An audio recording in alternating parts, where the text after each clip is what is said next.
Ayan! Good evening mga katuragsoy! So, I felt like doing a vlog today because it's Friday the 13th. Actually, late ko na na-realize that it's Friday the 13th. So, sabi nila lagi, pag Friday the 13th daw, there will be auspicious events or auspicious moments in people's lives. So, mostly, nasa negative sides yung mga say for example, I'm doing this video tapos 15% na lang yung battery. And so I felt extra today because something happened. I'm going to make kwento na naman. It's kwento time. So today, Friday the 13th, parang iba naman yung phenomena na ni Auntie. So, while the rest of the people probably are in the concert, Auntie is at home kasi meron tayong assignment for my son who is in the Philippines, and tinutulungan ko siya actually sa mga assignments niya. And nasa nasa grade 11 ng senior high. So, siya kasi medyo tutok talaga siya sa schools niya. Ayaw niyang mahuli. So, nagpapatulong talaga siya kay mama. And so, ang project naman niya is about communication, and we are Toastmasters. So, I'm trying to help him with that. But, kwento time. So, yun na nga. For today's video, I went to watch basketball earlier on. Alam mo mga katuragsoy, pagka medyo tumatanda ka na, hindi lahat ng naiisip mo and not all your emotions will go out. I mean, may mga emotions tayo na hindi mo kailangang ipakita sa mga tao. So, there will be facets that you can show people, and there will be emotions na kinikip mo lang talaga sa sarili mo because it's not proper to really speak about it socially, speak about it publicly. So may mga things that are kept in private. And so today, while I was watching basketball, I was able to release those feelings. I mean, kung sa Bisaya pa ni bawi ba, parang nakabawi ko kanina.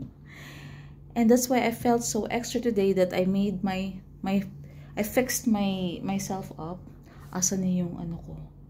Saglit lang mga katurugsoy. Ayun mga katurugsoy, balik! Nag-ano ako ng AC. Ayun na nga. So, today, I was able to release the things that I was not able to show to people. I mean, the emotions that have been built up this past few weeks.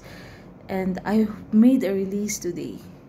Hindi dun sa pag-cheer ko dun sa mga teams na nagustuhan ko, but I was able to release something to a certain individual na parang, because the situation was painful, and I just hid my emotions, and I just go on about my life as if nothing happened. And so today I was able to release it talaga. I don't know if how do you want to interpret it, basta I was able to release my emotions. As ang gaan lang yung feeling. Actually, the past 3 days na medyo mabigat yung katawan ko talaga. Last Wednesday evening, nagpahilot ako. Ganun yung mga ganun kaming mga empath. Kailangan talaga magre-recharge kami ng energy namin. Kailangan kaming merong candles, may mga flowers sa paligid, kahit na hindi ka masyadong mayaman, pero you have to do that because those are the things that can revitalize you, re-energize you. Ganun talaga kami, and we have to be with people that will really listen. So that's why I have someone now na medyo technical yung utak niya, medyo logical talaga siya mag-isip, but she listens to me well, and I also listen to her. So she's logical, ako naman medyo creative yung mind ko. So when we are speaking with each other, she listens to my creations, she listens to my drama, she listens to everything that I'm saying, yung mga empathy ko, yung mga quotes ko, yung mga out of this world na mga visions ko, mga ideas. She listens well, and she gives feedback. And ako naman, when she does she gives feedback logically, I accept it. And when she also speaks to me on her logical side, on the things that she knows and her perspective on everything, and I give her feedback, she also listens well, and she respects She respects the kind of things and the inputs that I'm making into her life, and I do that to her as well. I respect how she views things, and I'm also trying to incorporate the things that the perspective, her perspective of things to my situation as well. So actually from the past 2 days, yun nga, nagpapasage ako, tapos medyo gumaan yung pakiramdam ko after that. And then nadagdagan today, September 13 nga, 2024, Friday the 13th. So ang saya lang, medyo gumaan yung pakiramdam ko, parang finally parang nagkaroon na ng release, na relieved talaga, not just physically but also emotionally and mentally as well. Parang I can leave everything behind us already, kasi nga I was able to give that release. So yung release ko was just to call out the person while he was playing, and I'm saying boo. Di ba, napakasimple lang, pero it was not easy. The first boo that I had was say boo, and then wala, nakashoot pa rin kasi nga boo lang maliit. Hanggang sa unti-unti ko siyang na-release ng boo, gagana. Yun na parang, di ba, pa unti-unti. In fairness to the team was very good, but nung na-release ko talaga yung boo, parang nakailang boo din ako kanya. Boo, wala yan. Ganun. Though it was intended for the game, but I was able to release with it my personal emotions that was only hidden and that was suppressed, kasi nga hindi siya magandang is-suppressed. So yun lang po.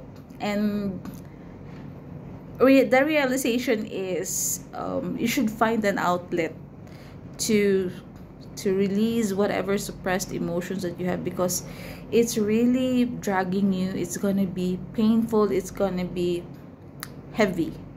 So whatever heaviness that we have, whatever heavy we have in our lives, we should learn to unpack them and try to make a channel or try to make an outlet for it to be released in any way you can. Kasi po talagang mabigat at hindi maganda you move forward the world with heaviness in your heart, because it will become toxic to you, not only to yourself but to the people that you are surrounded with. So hindi mo yan mapapansin.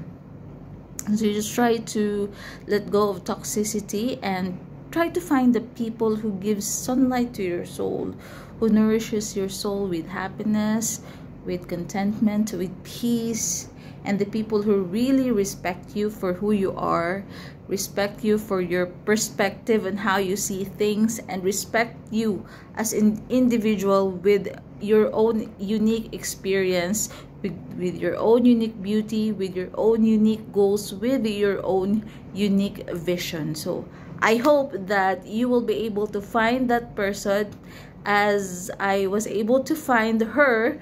It's not a he, but it's a her. I was able to find her in my 40ish already. So this is the first time that I'm able to find a person different from my group, because I'm an empath and she is logical by nature. But I'm very, very glad to have found her, and I know that if she is able to watch this video, I know that she will be able to know that it is her. Respectful, open, comprehensive, and how do you call that one? Supportive. Yeah, that's it. So yan lang muna mga katrogsoy. Bye bye, love you till my next vlog.